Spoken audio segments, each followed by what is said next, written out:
போனவ அப்படியே போயிட்டான்னு வச்சுக்கோ. சனிய செத்து ஒழிஞ்சதுன்னு நாம நிம்மதியா இருக்கலாம்.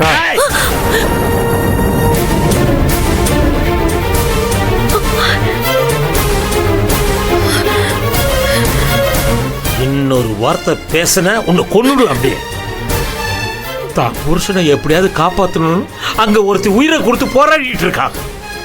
அத கொஞ்சம் கூட புரிஞ்சுக்க முடியாம எவ்வளவு எகத்தாளமா பேசிட்டு இருக்க. நல்லா கேளுங்கப்பா, எவ்வளவு சொன்னாலும் அக்காக்கு உரைக்கவே உரைக்காது. ஏய், நடுவுல நீ என்னடி? ஏன் நான் பேசக்கூடாதா? நானும் இந்த வீட்டு பொண்ணு தானே. நீ தப்பா பேசினா நானும் பேசதான் செய்வேன். ஏய், அவளை என்ன முறைக்கிற? மகா செத்து ஒழினுங்கிறதுக்காக செல்வத்துக்கு தண்டனை கிடைக்கணும்னு நினைக்கிறியே? எவ்வளவு கேவலமான புத்தி உனக்கு. மகா உனக்கு என்ன பண்ணா? நீ சாப்பிடுற சாப்பாட்டுல மண்ணெளி போட்டால என்ன? அக்கா, அண்ணி அண்ணனை சாவுல இருந்தே மீட்டு கொண்டு வந்தவங்க. இந்த கேஸ்ல இருந்து நிச்சயம் காப்பாத்துவாங்க. மகா ஒண்ணும் மத்தவங்க மாதிரி ஓடி ஓடிறவங்க கிடையாது. அவ எப்படியும் கோர்ட்டுக்கு வருவா.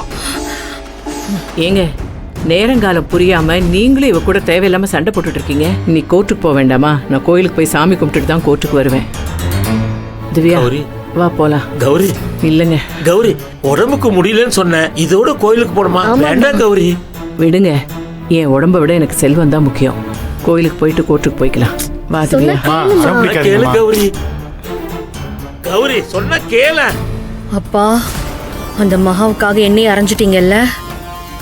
இன்னைக்கு மட்டும் தீர்ப்பு செல்வத்துக்கு பாதகமா வரட்டும், அப்புறம் வச்சுக்கிறேன் உங்களை.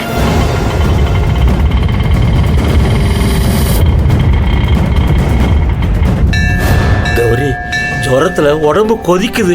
இந்த நேரத்துல பச்சை தண்ணிய தலையில ஊத்திக்கிட்டு கோயில 21 தடவை சுத்தி வந்தா ஜன்னி வந்து உடம்புக்கு முடியாம போயிடும்.